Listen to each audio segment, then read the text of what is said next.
You ever have one of those mornings where you walk into the shop, the air smells like opportunity, and then you immediately trip over the air compressor hose and faceplant into a pile of shavings? Please tell me there's video of this. I need to know if you did the graceful roll or if you went down like a sack of concrete. It was less ninja and more overturned turtle.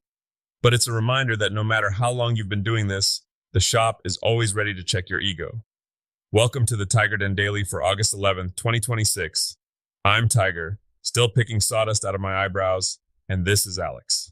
Who managed to walk in here without gravity attacking her? Thank you very much. Today we're diving into the future of 3D printing materials, how to stop being a hobbyist when it comes to your bank account, and the big jump from wiring kitchens to wiring skyscrapers. All right, let's talk plastic, specifically PCTG. Wait, I feel like we just finally got everyone comfortable with PLA and PETG. Now we're adding more letters to the alphabet soup?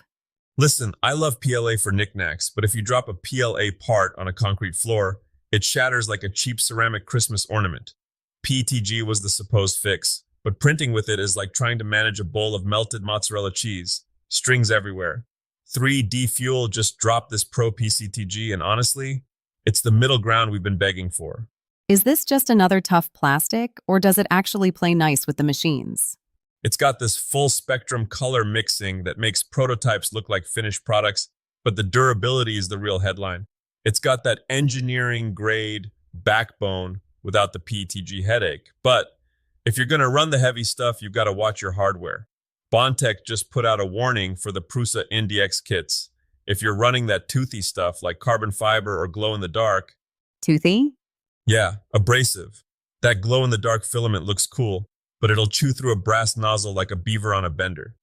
The current kits aren't quite ready for the grit of those fibers yet, so hold your horses before you try to print a carbon fiber tank. Speaking of tanks, I saw the specs on that new Kitty Plus 5. That bed size is basically a small parking lot. 320 by 320 millimeters. For $750, you're getting a build volume that used to cost 3 times that.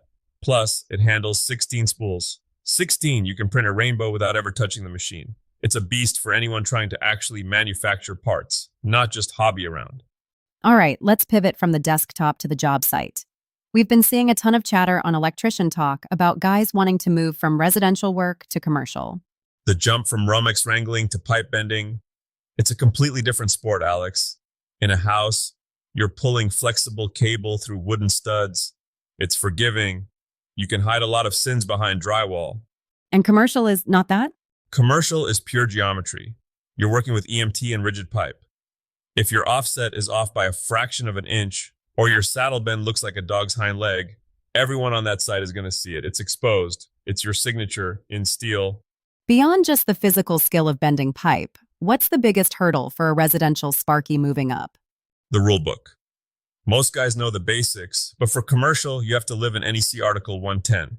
It's all about equipment installation and those safety clearances. You can't just wing it because the scale is massive. You're not just powering a toaster. You're powering a server farm or a hospital wing. I imagine the vibes on site are a bit different too. You could say that. The PPE is non-negotiable. You're not wearing sneakers and a ball cap.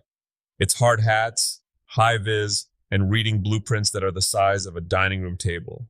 It's a mental shift. You're a small part of a massive machine.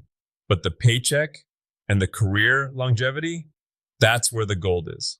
Speaking of gold, can we talk about the maker moguls who are currently working for pennies? Because I looked at some Etsy shops last night and the math is not mathing. It hurts my soul, Alex. Truly. There's this epidemic of hobbyist pricing. People think, well, the wood cost me $20, so I'll sell the bowl for 40. And you're about to tell me why that's a one-way ticket to Burnout City. It's worse than that. It poisons the well for everyone else. If you don't value your hands, nobody else will. When I look at a project, I'm not just looking at the lumber. I'm looking at the invisible stuff. The sandpaper you used, the finish, the electricity that ran the lathe, and the fact that the lathe itself is slowly wearing out. That's overhead. You have a specific formula you like to use, right? It's not just double the materials and hope for the best? Lord, no. Start with your material cost, down to the gram of wax or the inch of filament. Then add a real labor rate.